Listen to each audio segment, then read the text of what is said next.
Humanity was gone. In its place, terror.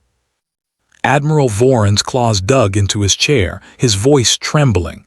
What are you?" The answer came, soft and cold. "We are the story you thought could not kill."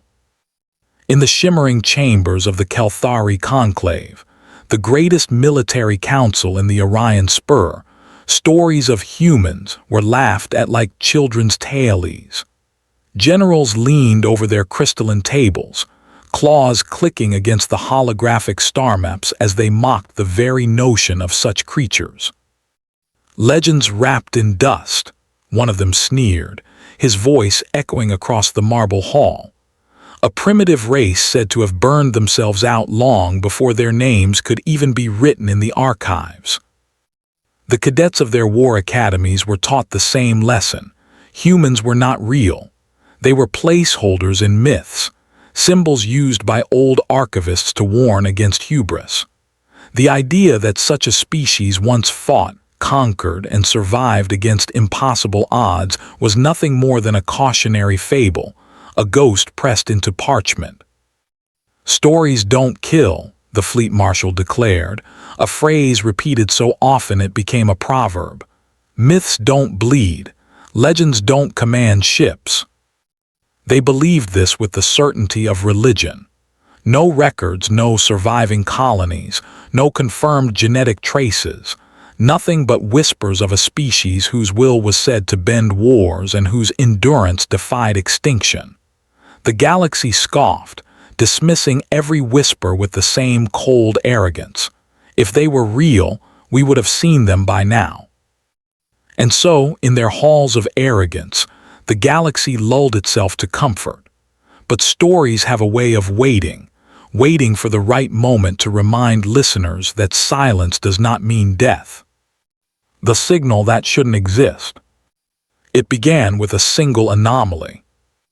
On the fringe of Kelthari-controlled space, a deep space listening array picked up something strange, a tight beam signal bouncing off gravitational wells in a pattern too deliberate to be natural.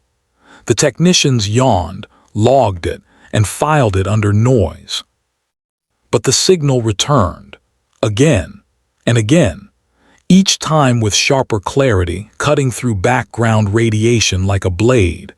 The archivists tasked with analyzing such data frowned because the pattern matched a sequence from their most forbidden records, one tagged under origin myths.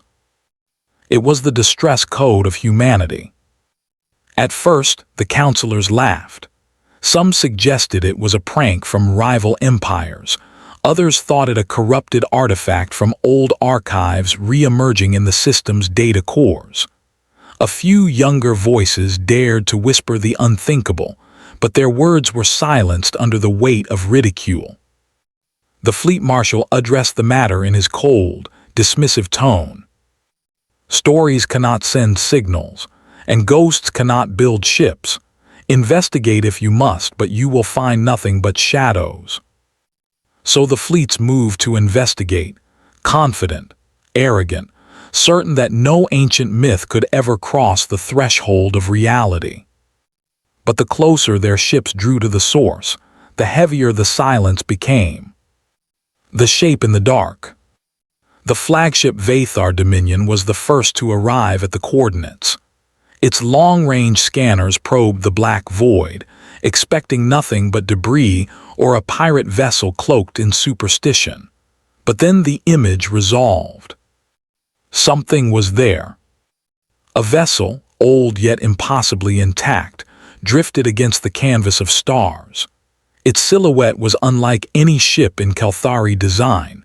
Brutal angles, hull plating scarred but unbroken, weapons arrays dormant yet radiating menace. Across its battered surface, a single word gleamed faintly in a language only half remembered by archivists.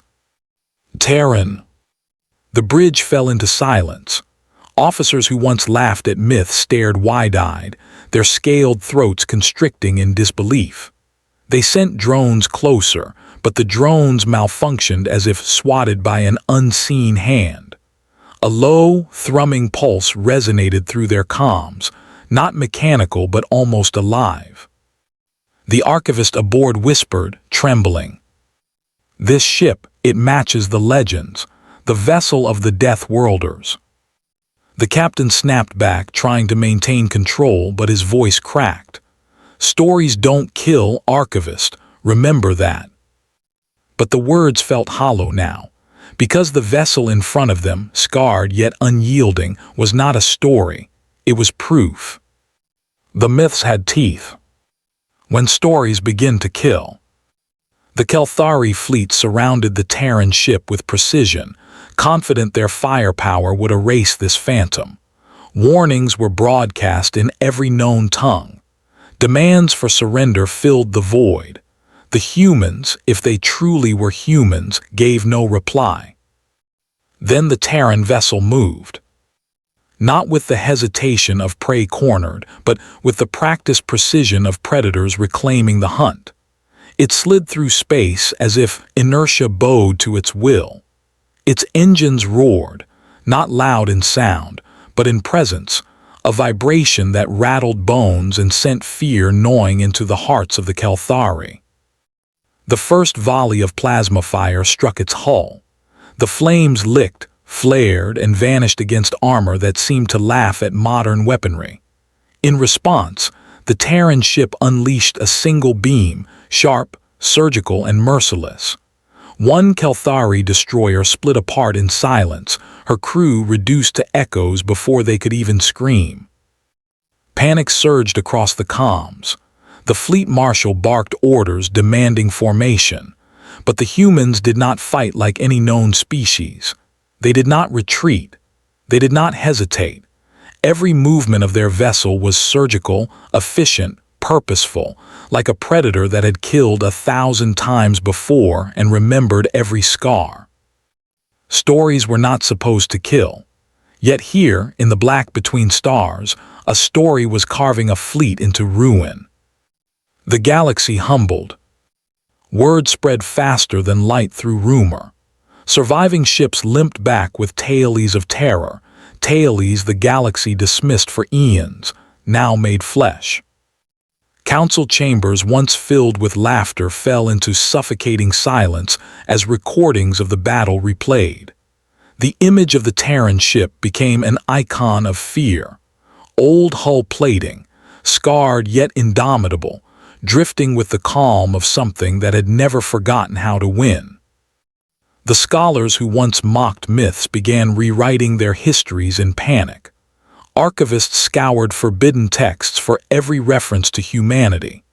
Whole academies trembled as they realized the lessons of caution were not allegory but warnings.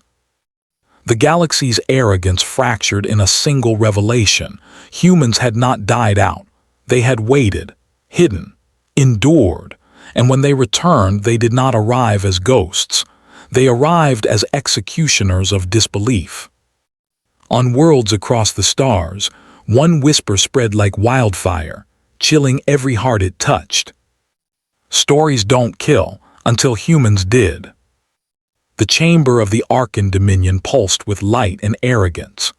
Thousands of voices overlapped in waves of smug certainty, echoing through the vaulted dome where empires decided the fate of lesser civilizations.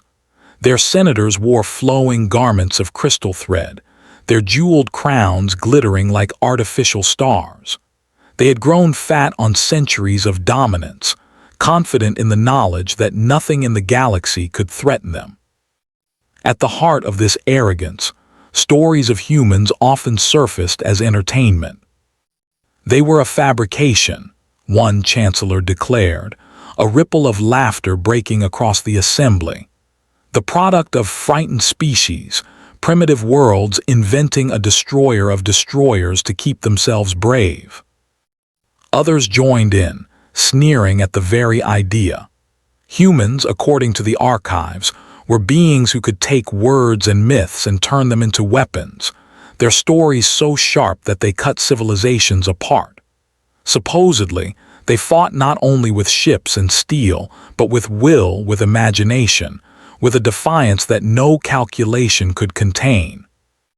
Stories don't kill, a senator from the core systems mocked, slamming his claw against a marble desk.